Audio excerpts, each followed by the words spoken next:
Okay mga kababayan 'no, itong nangyari sa ano 'no, sa Venezuela, itong presidente ng Venezuela na si Maduro, kinuha o hinuli ng US forces o ng Amerika. Dahil nga itong presidente ng Venezuela na si Maduro, sangkot sangkot sa drug trafficking, nagpapadala ng mga drug sa Amerika, kaya maraming nagiging addict sa Amerika dahil dito itong presidente, siya pa ang itong presidente ng ng Venezuela, siya pa ang promotor.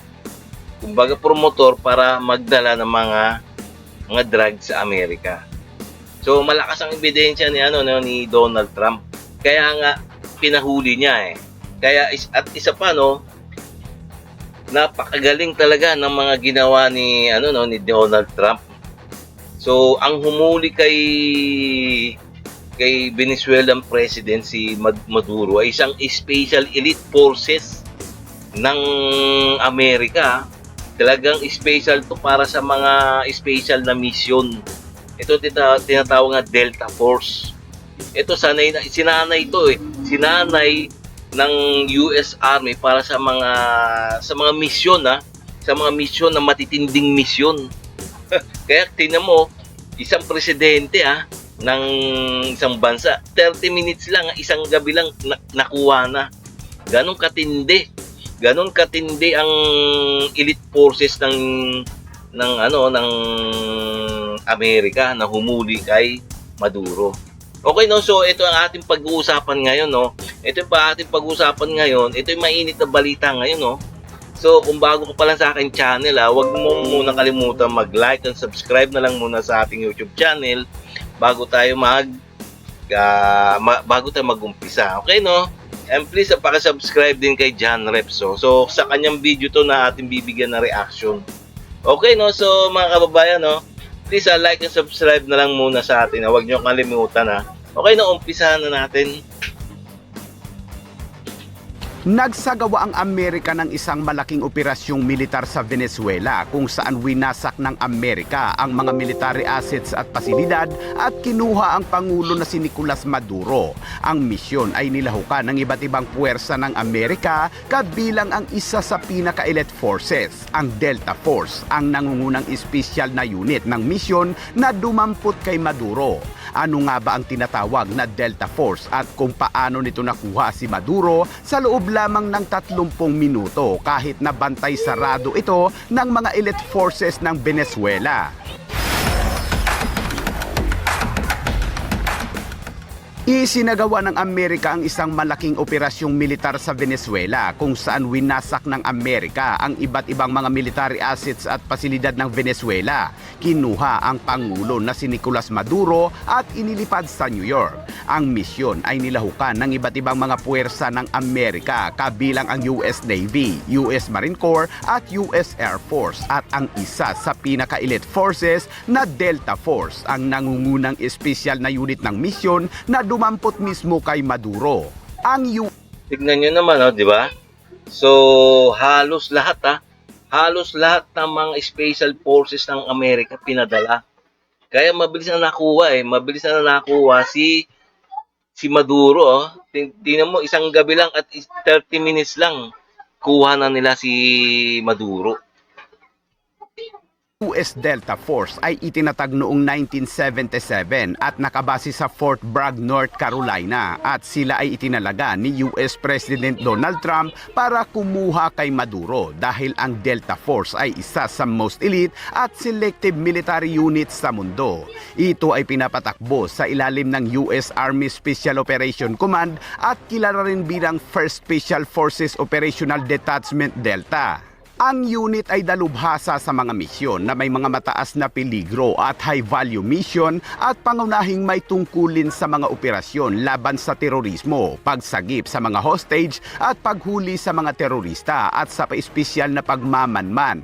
Ang unit ay sinanay din sa close protection para sa mga kilalang individual at hindi pangkaraniwang labanan na may mga miyembrong bihasa sa sniping, malapitang labanan, mga pampasabog at mga diskarte sa pagpasok ng palihim sa lugar ng target. Sinanay sila upang pangasiwaan ang mga operasyon sa tubig at lupa upang kontrolin ang mga anumang senaryo sa anumang kapaligiran. Ang pagkuha ng Delta Force kay Maduro ay hindi pa lahat idinitalye dahil karamihan sa mga misyong isinasagawa ng Delta Force ay palihim at ilan lamang sa mga operasyon ang nagiging kaalaman ng publiko sa paglipas ng panahon. Ilan lamang sa mga inilabas na detalye ng pagkuha kay Maduro ay ang matagumpay na pagpasok nito sa compound ni Maduro na bantay sarado umano ng mga elite forces ng Venezuela. Pinasok ang bahay at habang tulog si Maduro ay kanila itong mabilisang hinila palabas tsaka isinakay sa helicopter. O, teka, no, tingnan nyo naman ha, nakabantay ang mga elite forces din ni Maduro ng presidente na nga, pero wala rin wala rin nangyari. Tingnan mo, talagang natamimi, walang binatbat talaga yung mga elite forces ng Venezuela, no, na close in security guard ni Venezuelan president na si Maduro. Walang panama sa Delta Force ng US Forces, no? Kaya matindi talaga to. Pabalik sa amphibious assault ship na USS Iwo Jima sa loob lamang ng 30 minuto bago ito itinlipad sa New York. All clear on my end.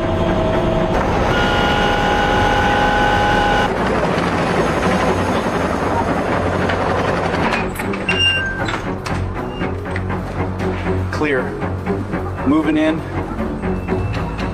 Put your hands up.